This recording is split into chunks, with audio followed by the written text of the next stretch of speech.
예레미야서 5장 10절에서 19절. 제가 10절, 여러분 11절 우리 서로 교독하도록 하겠습니다. 너희는 그 성벽에 올라가 무너뜨리되 다 무너뜨리지 말고 그 가지만 꺾어버리라. 여호와의 것이 아님이니라. 여호와의 말씀입니다. 이스라엘의 집과 유다의 집이 내게 심히 반역하였느니라. 그들이 여호와를 인정하지 아니하며 말하기를 여호와께서 계시지 아니하니 재앙이 우리에게 임하지 아니할 것이요 우리가 칼과 기근을 보지 아니할 것이며 선지자들의 바람이나 말씀이 그들의 속에 있지 않은즉 그들이 그러므로 만군의 하나님 여호와께서 이와 같이 말씀하시니라. 너희가 이 말을 하였는즉 볼지어다 내가 내 입에 있는 나의 말을 불이 되게 하고 이 백성을 나무가 되게 하여 불사르리라. 여호와의 말씀이라.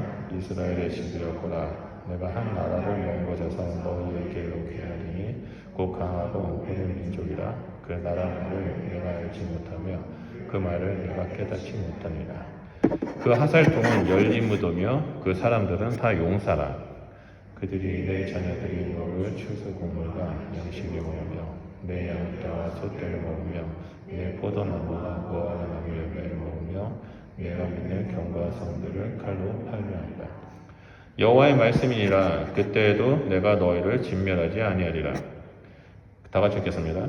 그들이 만일 이르기를 우리가 하나님 여호와께서 어찌하여 이 모든 일을 우리에게 행하셨느냐 하거든 너는 그들에게 이르기를 너희가 여호와를 버리고 너희 땅에서 이방 신들을 섬겼는즉 이와 같이 너희 것이 아닌 땅에서 이방인들을 섬기리라 하라.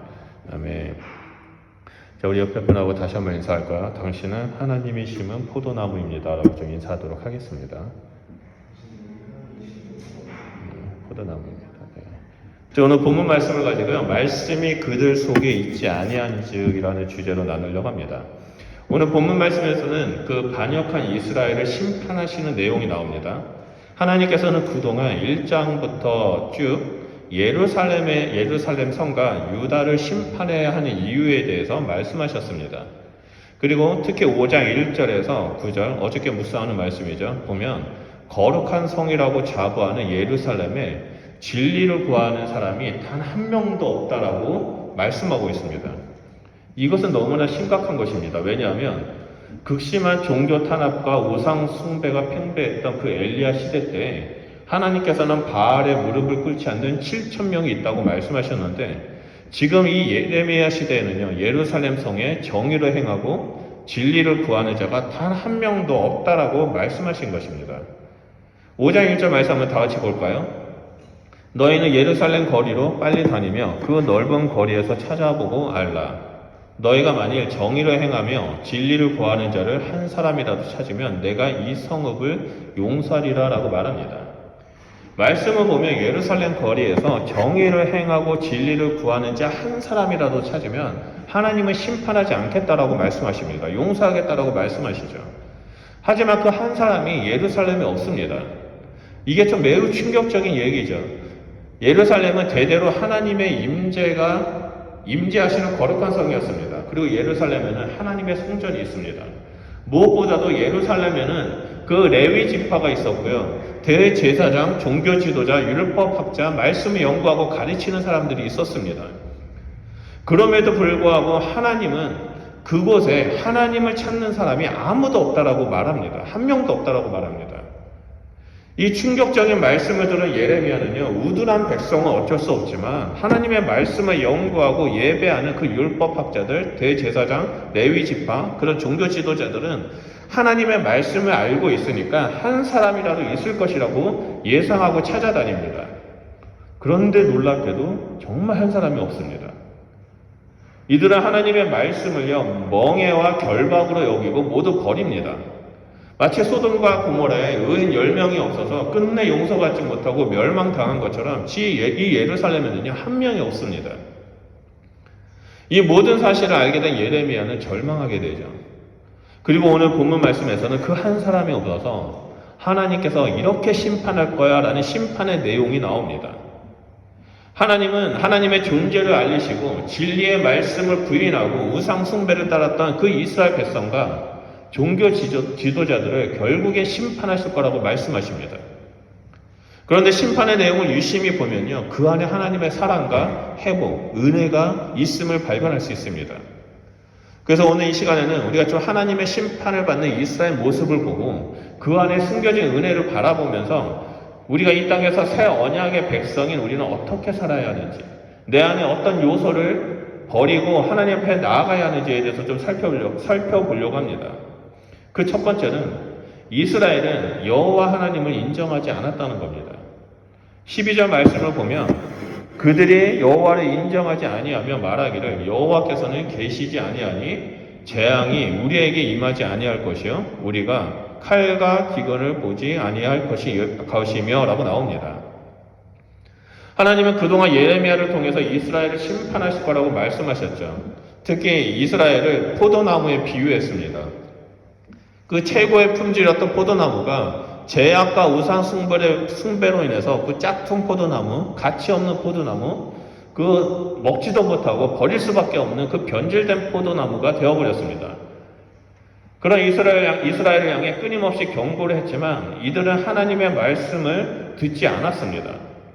그 결과 이 북쪽 지방에서 내려오는 이방 민족에 의해서 멸망을 받을 것이라고 그 하나님이 예레미야를 통해서 말씀하셨죠. 그리고 오늘 본문 말씀에서는 이 심판의 내용을 구체적으로 말하고 있습니다. 먼저 10절을 보면 예루살렘을 파괴하는 자들에게 너희는 그 성벽을 올라가 무너뜨리되 다 무너뜨리지 말고 그 가지만 꺾어버려라 라고 말합니다. 여호와의 것이 아니다라고 말하죠. 여기서 여호와 것이 아니라는 것은, 하나님 것이 아니라는 것은 이스라엘이 지금 하나님과의 관계가 완전히 단절됐다는 것을 보여줍니다. 한 사람도 없을 만큼 그 관계가 완전 깨졌습니다. 하나님은 분명히 심판하시겠다고 말씀하셨는데 이스라엘은 오히려 그 심판이 우리에게 임하지 않는다라고 말합니다. 심판이 우리에게 있을 리가 없다라고 말하죠. 그리고 북방에서 내려오는 파괴자들이 칼과 기근은 오지 않을 것이라고 자신만만하게 떠듭니다. 그들이 이렇게 심판이 없을 것이라고 말하는 이유는 여호와를 인정하지 않았기 때문입니다. 12절 말씀을 보면, 이 말씀을 자세히 살펴보면 이스라엘은 크게 두 가지를 부정합니다. 그 부정하는 것 첫 번째가 뭐냐면 하나님을 부정합니다. 여호와를 인정하지 아니하며 말하기를 여호와께서 계시지 않는다라고 말합니다. 이 말씀은 하나님께서 살아서 역사하신다는 그 사실 자체를 부정한 것입니다. 여호와 하나님을 부정하는 것은 이 땅을 창조하신 하나님, 창조자 하나님, 자신의 조상들을 애굽에서 구원해내신 그 하나님을 잊어버렸다는 겁니다. 또한 그 시내산에서 하나님과 언약을 맺었던 것을, 그 자체를 부정하는 것입니다. 이들은 처음부터 하나님을 부정하지는 않았습니다. 구약 성경을 보면 이스라엘은 하나님이 살아계시고 자신들과 늘 함께한다는 그 사실을 알고 있었습니다. 하지만 이들이 탐욕을 쫓아다니고 쾌락을 쫓아다니다 보니까 우상 숭배를 하다 보니까 이 죄에 익숙하게 됩니다. 그리고 죄가 익숙해지다 보니까 결국엔 하나님은 없다라고 부정하는 일들이 일어납니다.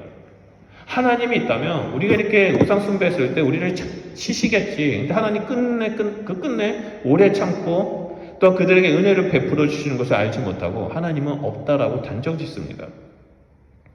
이렇게 하나님을 부정하게 되니까 두 번째로 부정하는 것이 하나님의 능력을 부정합니다. 그것이 바로 재앙이 임하지도 않고 칼과 기근도 오지 않을 것이다 라고 부정해버리는 겁니다. 이 말은 이스라엘이 하나님에 대한 그 큰 불신이 가지고 있다는 것을 보여줍니다. 예레미야와 동시대에 같이 활동했던 예언자가 있었죠. 스바냐입니다. 이 스바냐는 1장 12절에 이렇게 말을 합니다. 이스라엘 백성에게 여호와께서는 복도 내리지 아니하시며 화도 내리지 아니하시리라 라고 이들을 생각하고 믿었다라고 고발합니다. 다시 말해서 하나님은 살아계신 분이 아니다라고 말하는 거죠. 이 세상에 있는 우상과 동일한 취급을 하고 있는 겁니다. 이들은 지금 예루살렘 성 안에서 정의를 행하고 진리를 구하는 자 단 한 사람을 찾고 있는 그 하나님을 부인하고 모욕하고 있습니다. 여러분, 이것이 얼마나 쓸쓸하고 슬픈 상황입니까? 그런데 이런 일들이 오늘날 이 시대에도 동일하게 나타나고 있습니다. 지금 하나님은 마지막 때에 하나님을 예배하는 그 한 사람을 찾고 계십니다. 우리의 몸을 거룩한 산제사로 드리는 그 한 사람을 찾고 계십니다. 우리는 이런 사실을 많이 들었기 때문에 잘 알고 있습니다. 그럼에도 불구하고 이 세상에서 살다 보면 바쁘다는 이유 때문에, 피곤하다는 이유 때문에, 그리고 남들이 다 한다는 이유 때문에 좋은 게 좋은 거지 말하면서 세상과 타협하는 사람들이 있습니다. 때로는 우리가 연약해서 세상과 타협하는 경우도 있습니다. 왜 그렇습니까? 세상과 타협하는 그 순간에는 하나님의 존재, 나와 동행하시고 나와 지금 함께 하시는 그 하나님을 잊어버리고 있었기 때문에 바로 세상과 타협하게 된다는 겁니다. 만약 우리가 하나님은 매 순간마다 나와 동행하고 계시고 성령님은 내 안에 계셔서 모든 것을 다 지켜보고 있다는 사실을 믿는다면 우리는 결코 세상과 타협할 수 없습니다. 하나님이 함께 하신다는 그 경외함 때문에 우리는 거룩하게 살 수밖에 없습니다. 그런데 한순간 하나님을 놓치게 되면 우리는 세상과 타협하게 됩니다. 창세기에 보면 야곱이 형 에서를 피해서 도망가는 장면이 나옵니다. 그 창세기 28장 16절을 보면 야곱이 이제 에서를 피해서 도망가죠. 그리고 피곤에 지쳐서 베델이라는 곳에 도착해서 잠을 잡니다. 그곳에 잠을 자는데 꿈을 꾸죠. 야곱의 사닥다리가 나와서 천사들이 왔다 갔다 하는 내용이 나옵니다. 그래서 16절 보면 그 꿈에서 깨서 야곱이 이런 말을 합니다. 여호와께서 과연 여기 계시거늘 내가 알지 못하였다라고 고백합니다. 그동안 야곱은 여호와 하나님은 아버지 이삭과 함께 했다라고 여겼습니다. 할아버지 아브라함과 함께 하셨던 그 하나님, 또 아버지 이삭과 함께 하셨던 그 하나님이라고 생각했는데 이 베델에서 그 꿈을 통해 하나님을 만나고 나서부터는 야곱의 생각이 바뀝니다. 내가 어디로 가든지, 내가 무엇을 하든지 하나님은 나를 떠나지 않고 나와 함께하고 계시는구나라는 것을 깨닫게 됩니다. 그런 것처럼 우리가 여호와 하나님이 늘 우리와 함께 하신다는 것을 깨닫는다면 우리는 세상과 타협하지 않게 됩니다. 하나님이 나와 함께 하시고 나와 동행하시고 내 모든 생각까지 다 아시는 그 하나님께서 지금 내 옆에 계신다, 내 안에 계신다는 것을 깨닫는 순간 우리는 하나님 앞에서 거룩한 삶을 살게 된다는 겁니다. 우리가 오늘 함께 예배드린 우리 성도님들은 날마다 그 하나님을 기억했으면 좋겠습니다. 하나님께서 이 순간에도 나와 함께 하신다. 하나님께서 나를 축복하길 원하시고 내 발걸음을 인도하시길 원하신다는 것을 늘 기억하고 깨달으면서 하나님의 존재를 인정하고 이 땅에서 그 성도의 삶, 예수 그리스도의 제자의 삶을 살아가는 주의 백성이 되길 소원합니다. 그리고 두 번째로 이스라엘은요, 하나님의 말씀을 인정하지 않았습니다. 13절 말씀입니다. 선지자들은 바람이라 말씀이 그들의 속에 있지 아니한즉 그같이 그들이 당하리라 하느니라 라고 나옵니다. 여기서 바람이라는 단어가 나옵니다. 이 바람이라는 단어의 히브리어는 르하우입니다. 르하우는 다 들어보셨을 거라고 생각하는데 바람이라는 의미도 있지만 영이라는 의미도 있습니다. 그래서 영이라는 의미로 사용할 때는 하나님의 영입니다. 바람이라고 사용할 때는 실체가 없는 무익한 것을 가르치지만 영으로 사용될 때는 하나님의 영의 의미를 가지고 있습니다. 이를 볼 때 이스라엘 백성들은요, 거짓 선지자들이 바람처럼 헛된 선포를 했을 때, 바람처럼 헛된 메시지, 거짓 메시지를 얘기했었을 때 이스라엘 백성들은 하나님의 영으로부터 왔다라고 여겼다는 겁니다. 반대로 하나님의 영으로부터 선포된 그 하나님의 말씀은 아무 쓸데가 없는, 실체가 없는 바람 취급을 하면서 인정하지 않았다라는 것을 보여주고 있는 내용입니다. 예레미야가 등장하기 이전에 이스라엘은 많은 예언자들이 있습니다. 그리고 지금 이 순간에도 예레미야가 활동하는 이 순간에서도 많은 예언자, 자칭 선지자들이라는 사람들이 너무나 많았습니다. 그러다 보니 예레미야가 심판, 하나님의 명하신 그 심판의 내용을 선포했었을 때 구원을 선포하는 그 거짓 예언자들, 하나님께서 심판하지 않을 거야, 하나님은 우리와 함께 하시기 때문에 이방 민족이 우리를 건드릴 수가 없어라고 그 구원을 선포하는 예언자들과 늘 부딪히고 싸웠습니다. 그래서 심판과 구원이라는 메시지가 여호와의 이름으로 선포되자 사람들은 자연스럽게 누가 정말 여호와의 이름으로 메시지를 전하는가, 누가 정말 여호와가 보낸 예언자인가에 대한 논쟁을 하기 시작합니다. 그 논쟁의 얘기가 나중에 살펴보게 될 그 예레미야 28장에 나옵니다. 이 예레미야 28장을 쫙 읽어보면 그 거짓 선지자들과 예레미야가 서로 논쟁을 하기 시작합니다. 그 부분은 나중에 한번 살펴보도록 하겠습니다. 이스라엘 백성들은 이 구원을 얘기하는 이 거짓 선지자들의 말에 속아 넘어가게 되었습니다. 반면에 끔찍한 심판을 얘기하는 그 예레미야를 대적합니다. 내 귀에 듣기 좋은 것을 따르기 시작합니다. 13절 말씀을 보면 말씀이 그들의 속에 있지 아니한즉이라는 구절이 나옵니다. 이 구절은 구원을 선포하는 거짓 선지자들의 예언은 하나님으로부터 온 것이 아니라는 것을 말합니다. 이들은 하나님의 심판을 선포하는 예레미야를 거짓말한다라고 선동하면서 몰아붙였습니다. 죽이려고 시도합니다. 그러면서 예레미야를 통해 선포했던 하나님의 말씀을 인정하지 않습니다. 철저하게 무시해버립니다. 그런 그들을 향해 하나님은 14절에 이렇게 말씀하십니다. 하나님의 말씀이 불이 되어서 나무와 같은 이스라엘 존재들에게 불사르겠다라고 심판의 메시지를 전합니다. 그리고 15절에 강하고 오래된 민족으로 이루어진 한 나라가 먼 곳에서 와서 그 나라의 말도 알지 못하는 너희를 심판할 것이라고 말씀하십니다. 하나님의 재앙도 칼도 기근도 자신들에게 임하지 않을 거라고 자신만만했던 그들은 결국 하나님의 심판으로 망하게 될 것입니다. 우리가 이 말씀을 보면서 분명히 기억해야 할 것이 있습니다. 그것은 바로 하나님의 말씀은 결코 땅에 떨어지지 않는다는 겁니다. 예수님이 마태복음 5장 18절에 이런 말씀하셨죠. 진실로 너희에게 이르노니 천지가 없어지기 전에 율법의 1.1획도 결코 없어지지 아니하고 다 이루리라 라고 말씀하셨습니다. 우리는 이 하나님의 말씀을 보고 들을 때 어느 하나라도 제하거나 더하는 자가 되어서는 안 됩니다. 내 귀에 듣기 좋다라고 우리가 막 흥분해서 이 말씀대로 살아야지 그렇게 살다가 내 귀에 좀 좋지 않다라고 생각되면 그 말씀을 지워버리는 그런 자가 되면 안 된다는 거죠. 만약에 하나님 말씀대로 그 1.1획대로 소홀히 대하거나 제하거나 더하거나 한다면 하나님의 심판이 임한다라는 것을 우리가 좀 기억해야 합니다. 특히 지금 마지막 때를 살아가는 우리들은 더더욱더 하나님의 말씀을 있는 그대로 받아들여야 하고 믿어야만 합니다. 왜냐하면 요한계시록 22장 18절에 내가 이 두루마리의 예언의 말씀을 듣는 모든 사람에게 증거하노니 만약 누구든지 이것의 말씀에 더하면 하나님이 두루마리에 기록된 재앙들은 그에게 더할 것이요 만약 누구든지 두루마리의 예언의 말씀을 제하여 버리면 하나님이 이 두루마리에 기록된 생명나무와 및 거룩한 성의 참여함을 제하여 버시리라 라고 말씀하셨기 때문입니다. 저는 이제 설교를 준비하고 또는 성경을 가르치기 위해서 이제 성경을 연구할 때마다 늘 두려운 마음이 있습니다. 그리고 조심하는 게 있습니다. 그게 뭐냐면 혹시 내 생각대로 이 말씀을 해석하는 건 아닌가? 내 주관대로 이 말씀을 해석하는 것은 아닌가에 대해서 늘 조심합니다. 그래서 많은 자료를 찾아봅니다.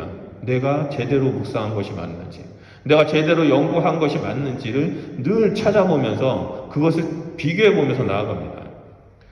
만약에 내 생각대로 성경을 보고 해석한다면 하나님의 말씀을 선포하는 것이 아니라 내 생각에 하나님의 말씀을 덧붙여서 이용하는 꼴이 되어버리기 때문입니다. 그래서 행여나 하나님의 말씀에 무언가를 빼거나 더하는 것에 대해 정말 조심합니다. 우리는 그런 자가 되어야만 합니다.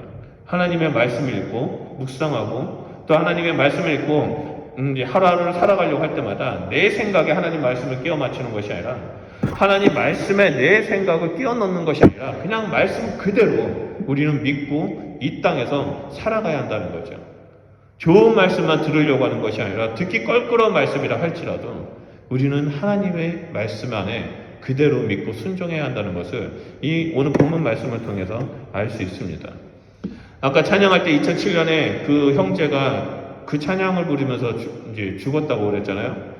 최근에 파키스탄에서도 대학생 한 명이 또 잡혔습니다. 즉 행방이 묘연합니다. 어디 갔는지 모릅니다. 그 이유는 이 친구가 하나님의 말씀을 전하고 싶어하는 마음이 너무나 많은데 전도를 하면 위험하니까 자신의 SNS, 페이스북인지 뭐 인스타그램인지 트위터인지 모르겠지만 자신의 SNS에 성경 구절을 하나를 딱 올렸다고 합니다. 일주일도 안 된 사건입니다. SNS에 성경 구절을 딱 올리는 그 순간 하루인가 있다 이틀인가 있다가 거기에 종교경찰이 데리고 갔다고 합니다. 이 친구는 이 말씀을 자랑하고 싶어서 그대로 올렸는데 그렇게 된 겁니다. 지금 종교의 자유가 없는 곳에는 하나님의 말씀을 너무나 사모하고 있습니다. 그 말씀대로 살려고 노력하고 그 말씀을 늘 가까이 하려고 합니다. 하지만 우리는 어떻습니까? 너무나 자유롭고 평화로운 지역에 살고 있는데 그들보다 말씀을 더 소홀하게 대하는 경우가 있습니다. 여러분, 우리는 그것에 대해서 경계해야만 합니다. 하나님의 말씀을 인정해야 되고 그 말씀이 우리의 생명의 길이 된다는 것, 나의 영혼을 살린다는 것을 좀 인정하면서 우리가 믿음의 길을 가야 한다는 것을 오늘 이 말씀을 통해서 볼 수 있습니다. 마지막 세 번째는 그럼에도 불구하고 하나님은 국률의 은혜를 베풀어 주시는 분임을 기억해야만 합니다. 18절 말씀을 보도록 하겠습니다.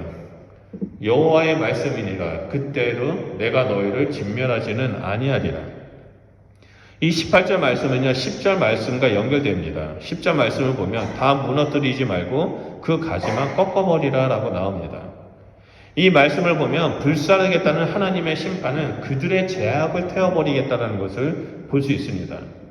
그리고 이스라엘이 다시금 하나님의 언약의 백성으로 돌아오게끔 하기 위한 국률의 심판이라는 것을 알 수 있죠. 실제로 역사를 보면 이스라엘은 멸망하고 바벨론 포로로 끌려간 지 70년 만에 다시 예루살렘에 돌아옵니다. 그래서 이스라엘 백성이 언약을 지키지 않고 반역을 했지만 하나님께서 끝까지 그 언약을 신실하게 지켜준다는 것을 그들의 역사를 통해서 볼 수 있습니다. 하나님의 신실하심에 따라 이스라엘 백성은 예루살렘에 돌아와서 하나님의 성전을 재건하고 하나님을 예배했습니다. 그래서 다시는 하나님 앞에 반역하지 않겠습니다. 내가 하나님 말을 따르겠습니다. 하나님 말씀을 인정하겠습니다라고 다시 한번 헌신하고 자기를 하나님께 올려드렸습니다. 그럼에도 불구하고 이들은 다시 그 반복되는 죄악을 행하게 되죠. 그래서 하나님께서 어떻게 이 일을 해결하십니까? 하나밖에 없는 독생자이신 예수 그리스도를 우리에게 보내주십니다. 그래서 그 영원한 회복의 길 가운데 구원의 길로 열어주셨습니다.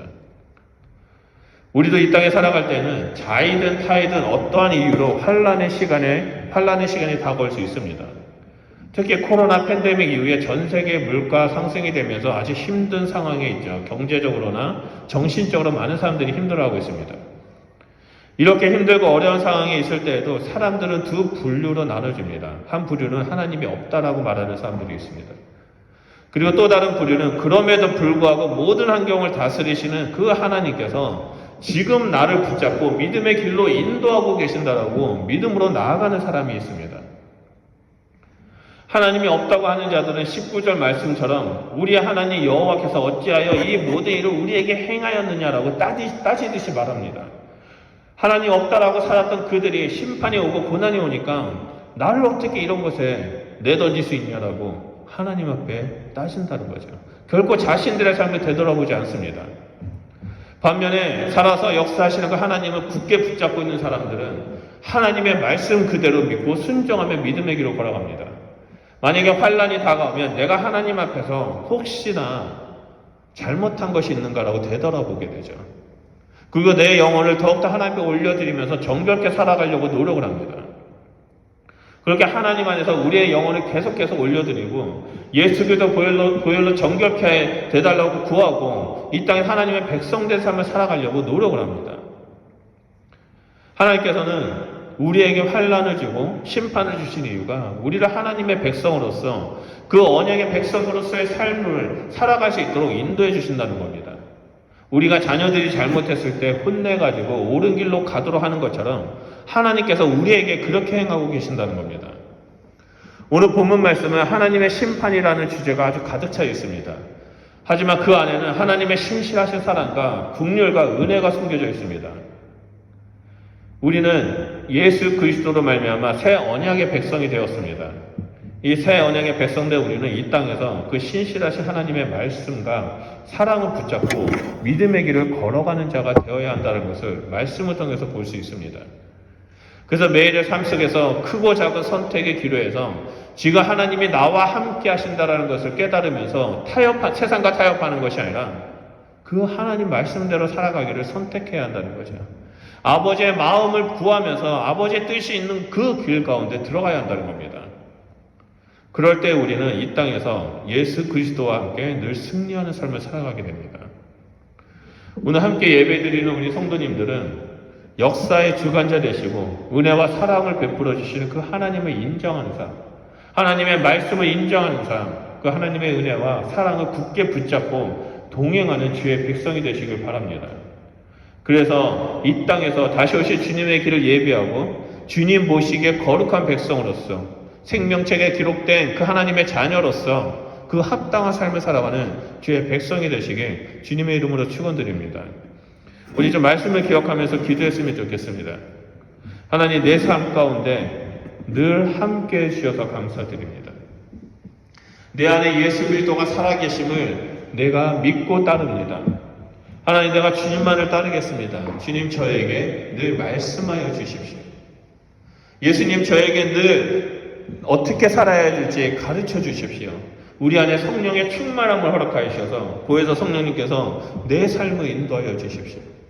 그래서 이 땅에서 하나님, 내가 하나님을 날마다 인정하고 세상과 타협하는 것이 아니라 하나님의 길을 걸어가는 자가 되게 해주십시오. 하나님 말씀대로 살아가는 자가 되게 하십시오. 하나님이 내 삶의 주인임을 고백하며 나아가는 자가 되게 해주십시오. 하나님께서 베풀어 주시는 그 은혜와 사랑 가운데 나아가는 자가 되게 해주십시오. 이 마지막 때에 하나님이 찾으시는 그 한 사람이 바로 저가 되게 해주십시오. 하나님만을 따르겠습니다. 하나님, 제 삶을 주장하여 주십시오라고 우리 이 시간에 다 같이 주여 삼창하며 기도하도록 하겠습니다. 기도하겠습니다.